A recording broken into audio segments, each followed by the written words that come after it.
Hey, what's up everyone, it's David here. I've got the SkyQ here and I'm going to show you how to get into the secret Sky installer menu. Now this menu is for Sky engineers, as well as can be used to fix a fault with your SkyQ boxes. So let's begin. Go down to settings, stay on settings and type in on the remote 001, select, and then it says this setting should only be changed if instructed by Sky. Now, this part here changes your LNB type. You can go from wideband, which is the wideband that allows you to record 8 channels at once, or the SCR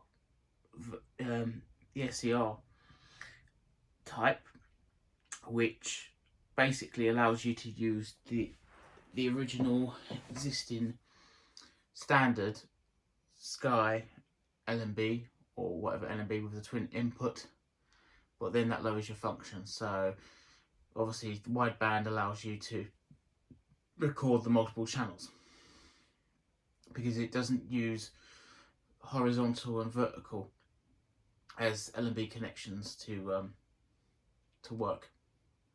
So here it says here, enable push on demand. If set to on, your box will automatically save a selection of on-demand TV programs and movies so that they are ready to view instantly. That's been enabled, so you can disable that and then free up your hard drive, but hey ho facto. Here is your network.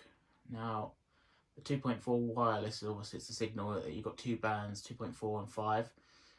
These are switched on at the moment, but when I get the wide, basically I get enough wide switches in to enable all of the ports in my house to work. That'll be all switched off because everything will be hardwired.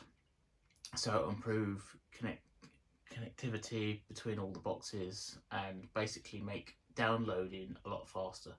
But if you're obviously using wireless, your best bet is to leave these on.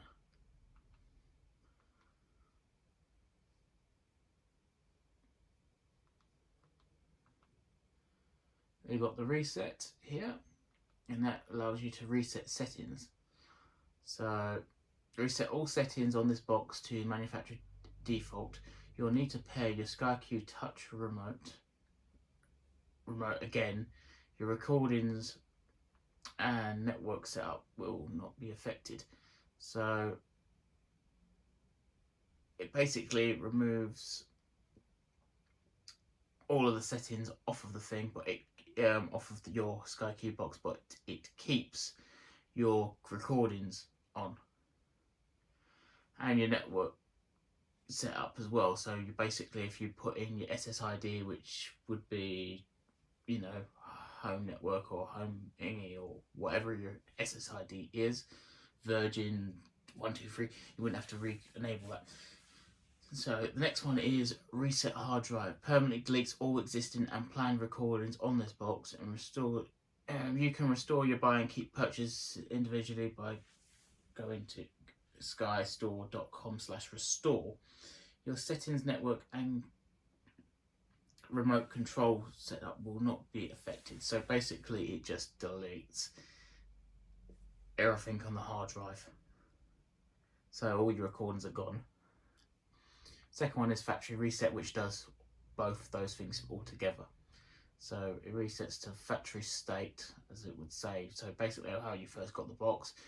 This will permanently delete all existing and planned recordings. You can restore the buy and keep searches from skystore.com/restore. Your settings, network and remote control setup will also be reset. And the transponder. Now the transponder is your frequency for your satellite to work, you know, for a satellite box it uses. If you go off grid, basically off of Sky's alignment of Astra, you can pick up other satellites by obviously changing the frequency and the polarization on these. These are all the degrees and the symbol rates. But unless you know what you're doing, don't touch it. So it's currently at DVB-S and DVB-S2. It's also available, so that gives you there. That's the module encryption. So it's modulation QPSK, and you've got 8PSK. Satellite signal okay, so it's all good.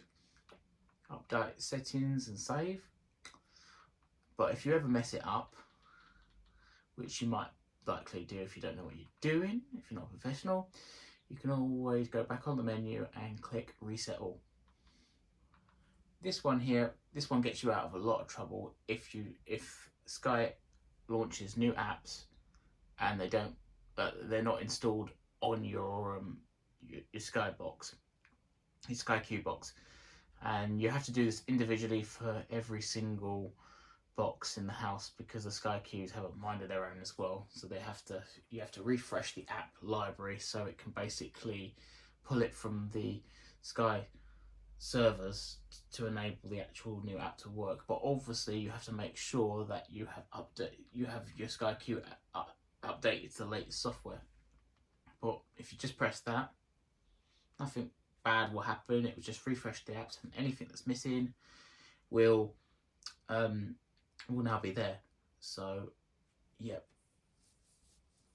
what you most likely would do is when you go into that menu, I'll just go back into it. Menu is typing in 001 and then going straight down to apps, click refresh, and that's probably the only time you'll ever be in that menu, because you don't really need to use any of the features on there at all. It's mainly reserved for Sky installers. So that concludes the video. Thanks for watching, and don't forget to subscribe. Bye for now.